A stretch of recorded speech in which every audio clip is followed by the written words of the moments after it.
This is the Everyday AI Show, the everyday podcast where we simplify AI and bring its power to your fingertips. Listen daily for practical advice to boost your career, business, and everyday life. Could AI be your doctor one day? I know it's a crazy question, but we have to talk about it. It's something that we're going to talk about today on Everyday AI. This is your daily live stream, podcast, and free newsletter where we help everyday people like you and me not just understand AI, but how we can actually use it.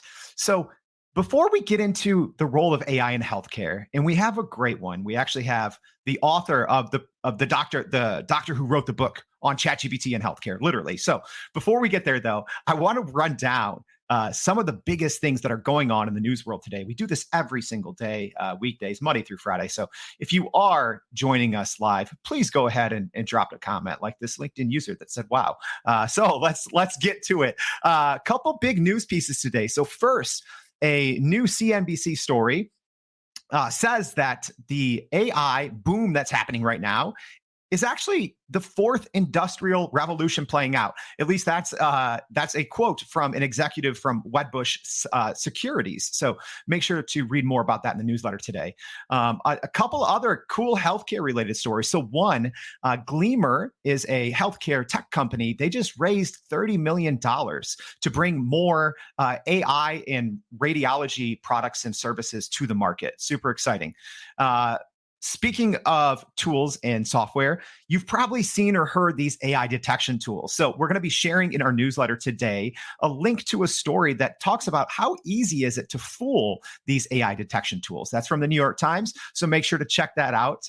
And last but not least, and kind of a good transition into our show today, big news story. So this is the first AI-generated drug has entered human clinical trials. So I'm not going to give you the name of the drug because it's a bunch of letters and numbers, but it has entered phase 2 clinical trials targeting chronic lung disease patients. So we're going to have all of that and a lot more in our daily newsletter. So make sure you go to youreverydayai.com, sign up for that free newsletter. We're going to have a lot more. But right now, I'm extremely excited to bring on someone that I've been following in the kind of AI and ChatGPT space. So let's bring on our guest for today. So we have Dr. Harvey Castro, the author of ChatGPT and Healthcare. Dr. Harvey Castro, how are we doing? Awesome. Thanks for having me. This is exciting. I've been wanting to do this for a while now. Absolutely. So I can't wait to talk about a whole variety of things, but as a reminder, this is for everyone out there. Everyday AI is for everyday people. So if you do have a question for Dr. Harvey Castro, please leave it and we'll get to it. If you're listening later on the podcast, you missed out to get all your questions answered. So we do have quite a few people already with questions, but I have a question for you first, Dr. Harvey. So I started the show with maybe a little bit of a sensationalized statement, but is that too far off? Might we have doctors or a system one day that is just primarily AI? Is that a thing? I pause for a second and hesitate to answer because my gut says no, but technology is changing so fast. And with robots that I'm seeing and with things that are coming, it's starting to make me think twice that, maybe I'm going to have to concede here and say, I do see a robot in our future where it is going to be a resident equivalent, where it'll be my assistant. I don't want to replace myself yet, so I'm going to say not yet. Yeah, that's the, I think you come from obviously a very unique position. So you obviously have a background as a practicing physician, as more of an executive role in healthcare systems, but also you are literally pushing the education around this technology with AI in healthcare, ChatGPT and healthcare. So I guess where do you lean on it though? Yeah, let me kind of explain my rationale. So OpenAI, and I'm really bad with names, so forgive me. They have a robot that's coming out by the end of the year, and it will have what's called tactile function. So it will be able to sense and give information back. Well, just extrapolate here a couple of things. If you have the equivalent of, I call it ChatGPT 5, where it can see and take video and pictures, where 4 has it, but we just haven't been able to use it due to GPUs out there in the world. But just play with me for a sec. So we have this fake robot. Let's put a white coat on them and say it's able to see. And now with the tactile, it can feel the patient's belly. And for example, it'll say, oh, wait, this is right upper quadrant. It's probably the gallbladder. It sends that feedback, looks at the differential and says, okay, it's probably this. I'm going to go a little extra here with the eyes. In the eyes, there's already technology that the video camera can actually give my age, my hemoglobin A1C, which is the last 3 months of my sugar. It can give my blood pressure, and it could give about 5 or 6 different parameters just with the camera. So I'm thinking, man, you put that camera on this robot, dude, you got like a lot of information. You have your triage nurse, you have your resident, and it's all being packaged. Due to the hallucination effect, I don't think it'll be ChatGPT. It'll be another BioGPT out there another GPT that's healthcare related. And that's why I hesitated so much, because I'm like in my mind thinking, well, you put all these pieces together, you would have something very close. Yeah, that's a good point. So we're obviously already starting at the end, which I love. But let's hit rewind and let's kind of remind people just of your background, because it's extensive, right? I think people might hear us talking and say, "Oh, this GPT or AI thing is brand new. You know, who are these guys to be talking about it?" But you have a huge in-depth background in technology and in the healthcare field. So just give everyone a brief overview of your background. Yeah, I'm blessed in that I wear 2 hats. I'm an ER doctor by training, so I've done it for over 20 years. I know my ER stuff per se, but simultaneously, I'm an entrepreneur. I've had over 30 iPhone apps. I'm into the technology world. I've actually wrote my first app, which was IV Meds, and I spent a lot of time looking at technology and merging it with healthcare. As an entrepreneur, I joke, I feel like I live in the clouds. I live in dreaming, and I always think of things, and I love merging the 2 languages. Let's say the language of medicine and the language of artificial intelligence for today's conversation. And so that's kind of my background. And just really quickly, back in November, I was playing with ChatGPT, and I was blown away, and I was like, oh my gosh, I had that iPhone moment. I'm like, this is going to be the next iPhone, but better. I was like, let me write a book real quick and like explain how it works and tell our teachers and doctors and patients. And I was just so stoked. I was like, okay, I got to tell people. So that's my background. Yeah. And if you're not watching live, I do have Dr. Harvey's book on the screen here. So he literally wrote the book on ChatGPT and Healthcare, Unlocking the Potential of Patient Empowerment. What was that process like? And what was the reception as well in the medical community? Well, it's kind of funny. Obviously, medicine's really conservative, and I'm here pushing the envelope and telling patients, hey, use Dr. Google, but let's use ChatGPT, and tell your doctor we're going to use it together. And I know doctors were upset with me. It's really tough to write this book. You know, when I wrote the first edition, and this was, mind you, January 5th, and here we are like 6 months later, I'm already talking about several books out. This technology changes so fast, but the skinny is this. I see life as a bell curve. We have people in one extreme that know their stuff really well. And when I wrote it, they're like, haha, this is just scratching the surface. And in my mind, I'm like, it's actually not meant totally for you. It's more meant for people that don't understand this technology, haven't thought of all the possibilities. So I'm just kind of presenting it to them. At the first, too, people were like, including my wife and close friends, were like, ChatGPT, who? What are you talking about? Like, I have no idea. And I was talking to my doctor friends, and I'm like, hey, the last thing you want is a patient to show up with some papers saying this is ChatGPT, and you don't even know what this is and what the good, the bad, the ugly is. And so when I made that statement, I was like, you know what? Maybe I should start teaching people the good, the bad, and the ugly as far as doctors and patients. Yeah, absolutely. And you bring up something that I wanted to talk about. Did you say Dr. Google, right? Is that a saying in the medical community, right? So yeah.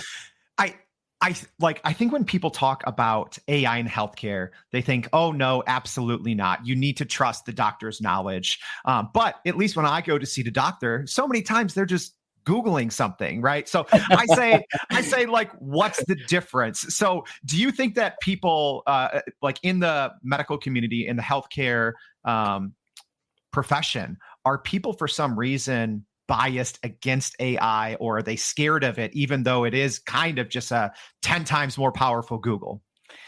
So I'm going to hesitate one more time.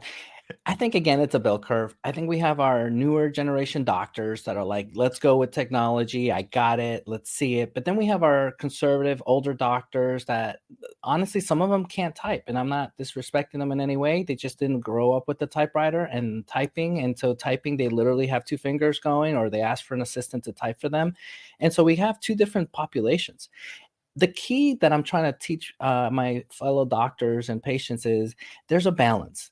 I don't think AI is at the point where it could just take over my job, because honestly, it's called the art of medicine because it's a true art. And AI can only look at the facts, but it also hallucinates and makes some mistakes. And in this world of healthcare, it's not like you bought a bad stock because AI told you to. Hey, maybe someone died or maybe some bad effect happened. So healthcare is a little different in that lives are huge and we can't make those decisions without a human as of today. And so that's kind of my soapbox on that one.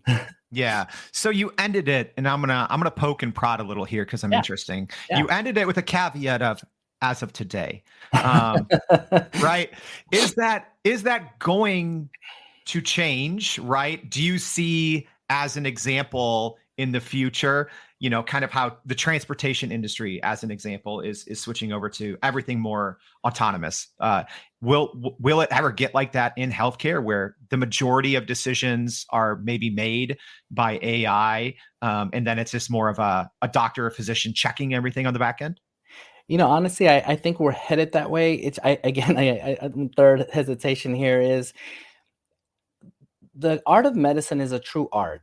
And there's many times in residency that my fellow resident or my doctor colleagues, mentors would tell me, hey, Harvey, sometimes you have to be a doctor. Sometimes the facts in front of you tell you one thing, but you need to step back and look at all the facts and become a doctor in the sense that you're making that decision. And so using that principle, AI may collect all the data, may look at everything, may point me and may bias me down a wrong road, but my experience, my gestalt, my looking at it from 10,000 feet high, putting all the factors together, because there's also things like small cues. Like if I look at you, the way you talk, your mannerisms, your tone, yes, AI eventually can catch all those things, but you put it all together, that's so many factors that it's hard to train a model. So my point is, I think it's going to take more than just having a robot gather all that information. I think it's going to truly take a doctor to do it. But here's the beauty of all this craziness. I really think there's going to be some AI bias in that I worry that I'm going to call myself an old man here, my younger doctor friends, they're not going to have that gestalt because they're so used to using AI and artificial intelligence and other tools that they're going to over-rely on automation, over-rely on technology. And I really worry about those doctors because if they don't do both, they're going to do many mistakes because they just won't have the experience. Yeah. No, that makes perfect sense. Do you have a comment or two I wanted to bring up here? So Ryan Martin says, great book, read it twice. Ryan, thanks for listening. Professor Dr. Muhammad is saying ChatGPT is now binding professionals too. Absolutely. I do want to follow up something that you said, but also look forward, because I'm always trying to look forward. But what areas of healthcare, if we just talk about GPT, right? Because AI has been around in medicine and in healthcare for decades, right? But if we're just talking about ChatGPT, and what can be built around around this technology, what areas of medicine or healthcare do you see the GPT technology being most disruptive, whether it's for a bad thing in terms of, jobs and careers and professions, or a good thing in terms of, creating more possibilities and more capabilities for the healthcare system?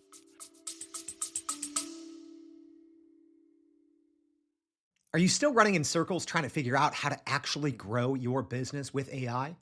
Maybe your company has been tinkering with large language models for a year or more, but can't really get traction to find ROI on Gen AI.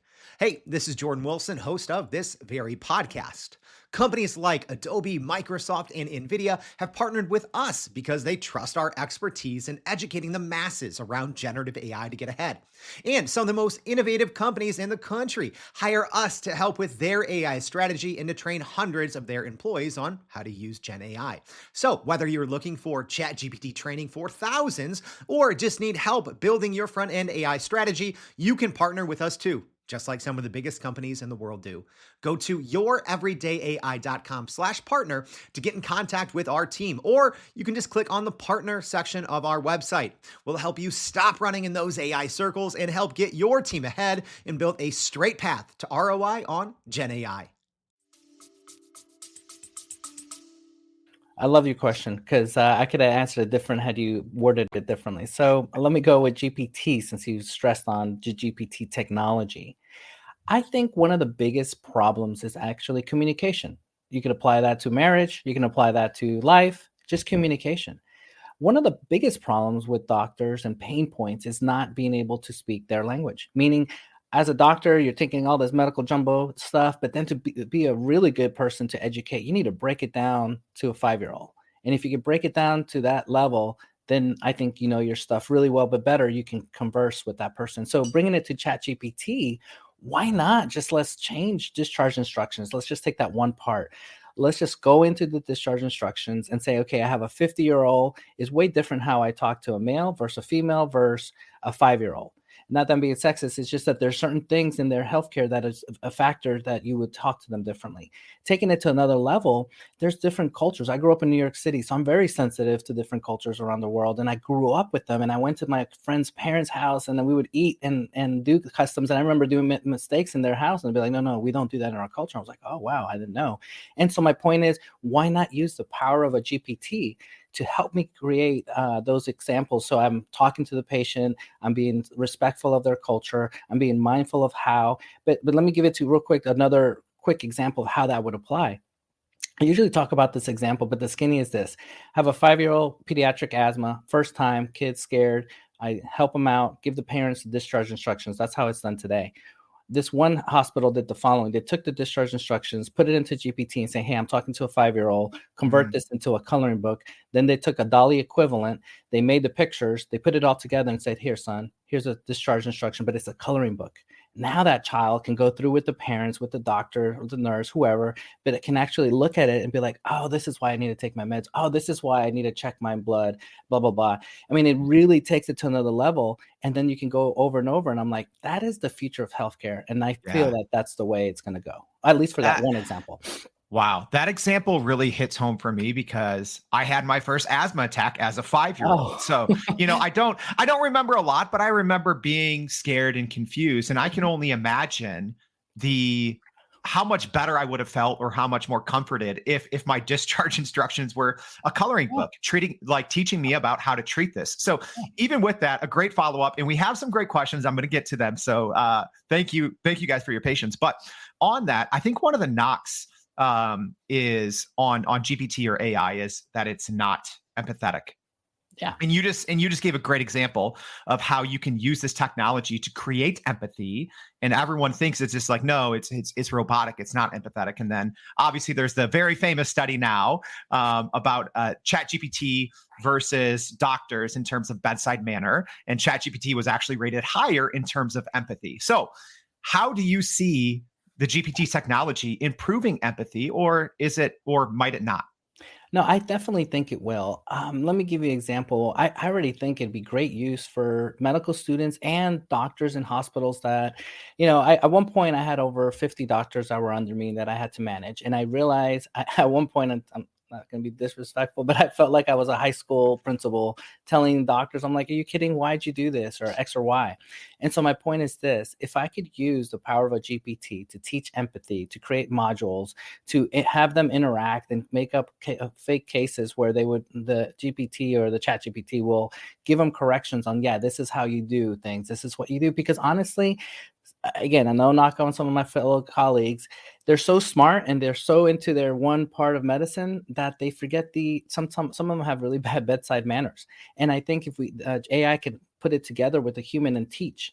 And I see a future where we have a laptop or our iPhone. I know doctors are going to hate me again for saying this, but we sit down with our patients and we have that laptop, we have the patient and we have the topic and we're like, let's do this together. Let's put it into a GPT equivalent. Let's see what it says. Let's see what I think, give you my medical expertise, and let's put it together. I don't think it's one or the other. I think it's both.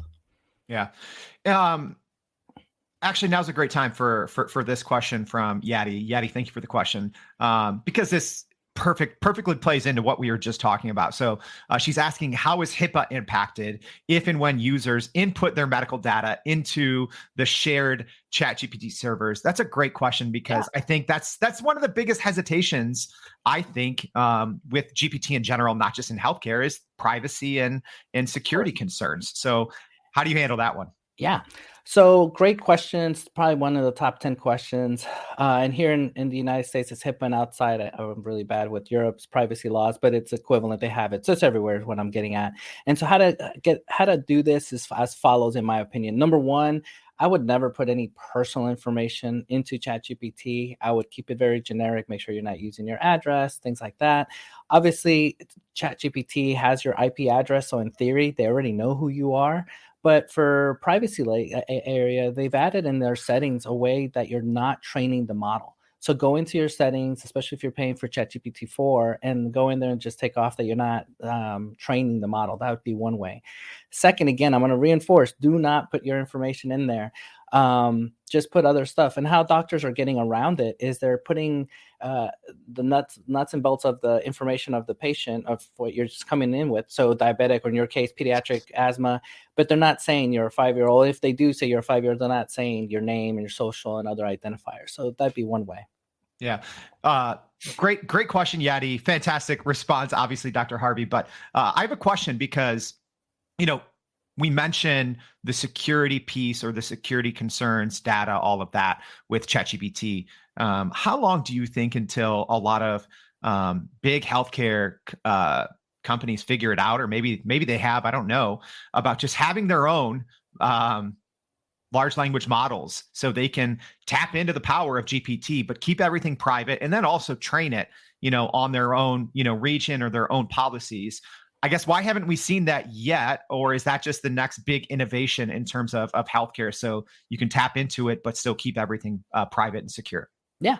Perfect question. So number one, there are technologies out there that are looking at scrubbing the data, so that before it goes to OpenAI, for example, it would be scrubbed, and so that would never happen. Two, they are looking at models of what you just said. Create your own LLM. NYU, I'm from New York City, has created, they're looking at a database and creating their own. And that's, I think, the future. I think that's what people are going to do. There's two things. I know a lot of people don't know this, but with ChatGPT, what makes it powerful is the human reinforced learning. Mm-hmm. My angle is, instead of saying it human, let's say it's doctor reinforced learning, but then not just stop there. Let's talk about doctor specific, meaning I'm an ER doctor. I should only do human reinforced learning or clinician reinforced learning in ER medicine. I have no business in pediatric surgery, because I'm not a pediatric surgeon. I have no idea. Mm-hmm. I may look at it and say, oh yeah, that looks good, but in reality, it's totally wrong. That's not what's done. And so I think that is the future, and that's what was going to go forward. Not promoting, I don't have any stock, but there is this company called Glass Health AI. That's what they're doing, what I just mentioned, but it's a private company. Another is the Hippocratic AI. They're working on this as well. And so these are just two that I know for sure. And I know there's more than that, because I write about it in one of my books, but that's the future. Yeah, I can't wait to see how that unfolds. And even as a patient, right? Like, I'm looking at this from that perspective. I'm excited for this technology because it's going to improve care, I think, at least. So couple other questions and comments. Sarah, thank you for your comment, saying the human touch and interaction is so important, and AI can be a great tool to enable us with communication with patient and families. Thank you for that. 100% agree.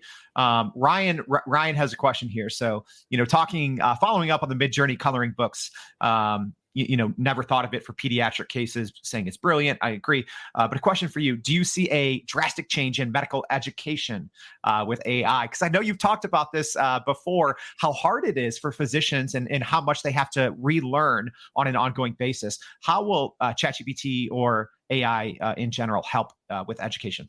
Love that question. I've spoken to several companies, and I've seen some on the news that basically is sharing that they are changing the way we educate, and not only the way we educate, but the way we're testing. So how will it change? In medicine, we use something they call up to date.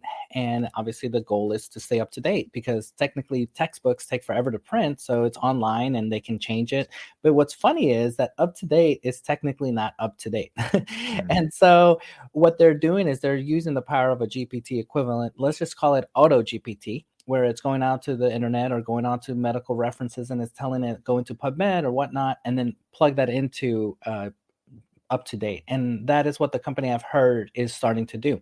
And so what's that going to do in the future? Well, I'm already seeing different companies talk about creating a GPT equivalent into education. For example, I'm going blank on the name, but I think it's Wharton School of Business out there. They have a branch where they're teaching using AI. I'm sorry, using just regular education. I remember hearing a talk where the professor said what used to take him 2 hours to explain and to create the content is literally taking him minutes. And so he was kind of sad that it took him years to create all this content. He said if he just sat down with his team, he could probably knock it out in a month.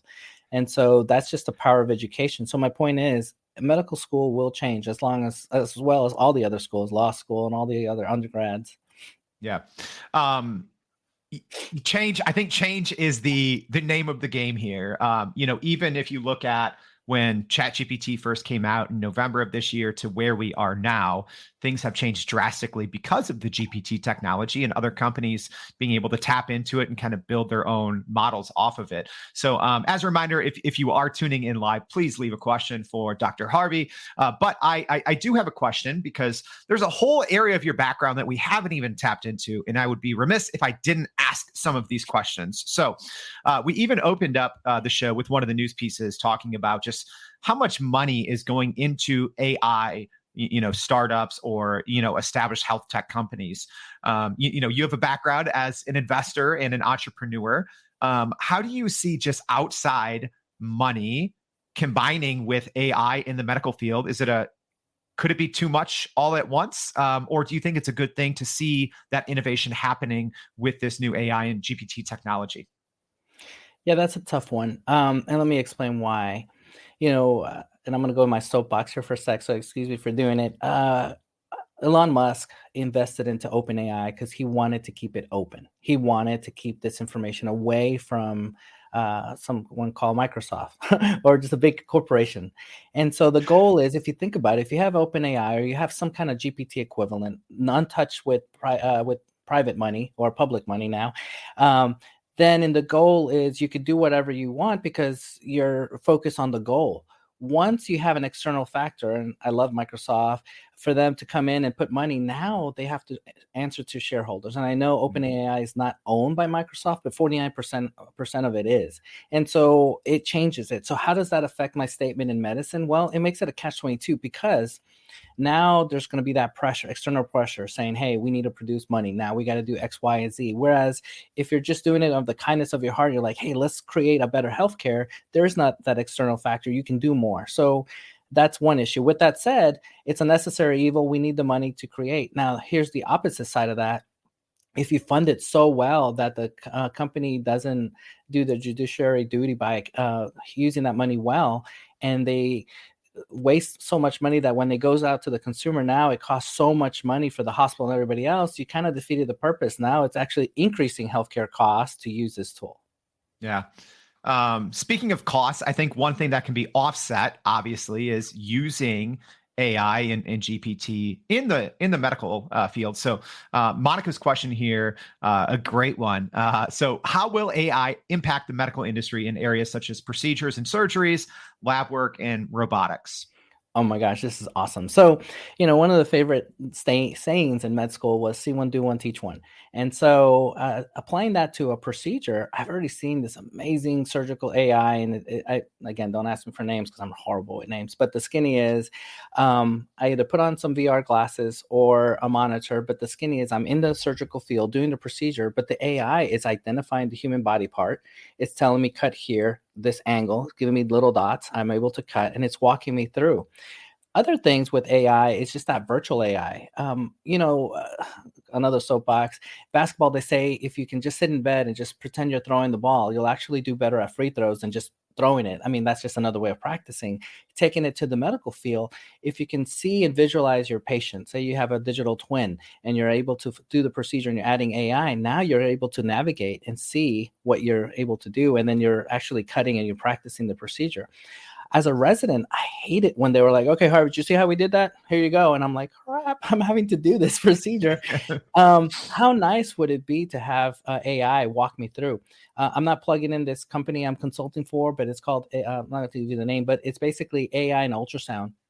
And it's navigating you how to do ultrasound. It's basically letting the common person at home be able to ultrasound themselves. And I thought, man, this is the way to do procedures and to do things. And so how will that apply? Talked about procedure, surgery, lab work. And lab work, I see it being more automated where we can talk to our data. One of the most frustrating things, including for me, is when I get my physical exam and I get my stuff in labs, I got to go back and compare. And I know there's graphs, but how nice would it be able to upload it to a GPT equivalent and say, okay, what's my trending glucose? What's my trending whatever? And it would give me the numbers without me having to physically look for it. Yeah. That's how it's going to change. That makes perfect sense from the physician side, but I'm also wondering from the patient side. So an example I'm thinking of, how you said like, oh, how you can ultrasound yourself. That's amazing. But I think one thing, at least here in the US, that patients are maybe frustrated with in healthcare is just the time it takes to get in to see a specialist. So accessibility, it can be weeks or months depending on where you live, just to see, a specialist. Do you see AI and technology maybe changing this? Like as an example, could GPT come into the everyday healthcare system and, automate so much of the manual processes, paperwork, all of that to open up capacity? Or how do you see that playing out? Yeah, I love that question. I saw this amazing model, and I've seen two actually, but the skinny is this. Just as you and I are having a conversation, if I was being your doctor, I'd have to look down and figure out my keyboarding and type. And then I hate when you meet with the doctor and they're just like turned away and they're looking at their computer, or they call it COW, computer on wheels. And so instead, what I see happening in the future is, and I already see the product, they have AI listening to the conversation, transcribing the conversation, and I'll take it to the next level. This camera that I have here, being able to take my physical exam. So literally, I don't have to document anything. If anything, I just look at it and make sure that everything's correct. And so that's going to free up my time. It's going to make it more efficient. Now, talking about from a patient's point of view, how to see a doctor, I talked about this at AI Med.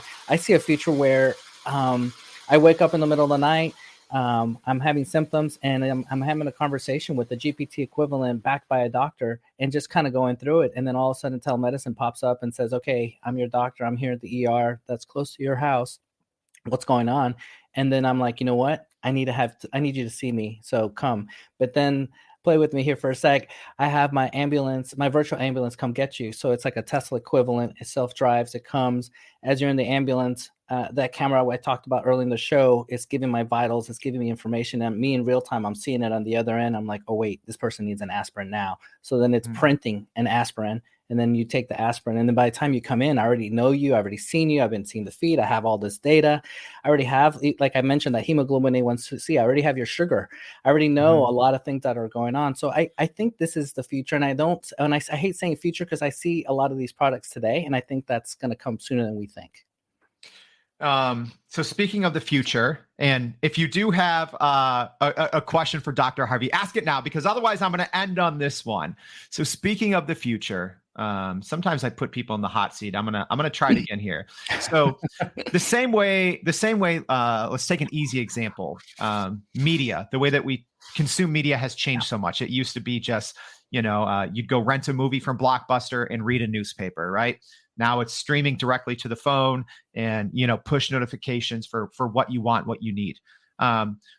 If you were to take a look, at where, healthcare was maybe 5 years ago versus where it's going to be in 5 years, what do you see? What is the equivalent of the streaming media, the, personalized push notifications that we get information? What do you see happening in that regards for healthcare in the medical industry? I unfortunately, I see those advances outside the US before we see them here. But I think those outside countries will produce things because of legislation and because of the need, risk versus benefit. Let me explain real quick. In Africa, we have areas in Africa that don't have internet, don't have access to healthcare. So it'll be a combination of using like satellite internet with a GPT equivalent and a physician assistant, but that will go out to the masses and be able to take care of patients. And then take it to the next level.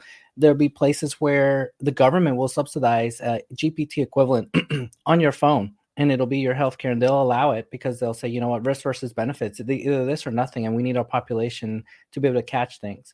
And so the future will have these things. Now, will it happen here in the States? There's legislation. There's a lot of issues. I know doctors are about to, I'm sure my phone's about to go crazy for saying that.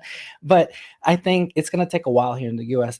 I think we'll get something like that, but it'll be a lesser degree. But I think the pressures from other countries, and depending who's the president, will change legislation. And to answer it, we'll see those changes here.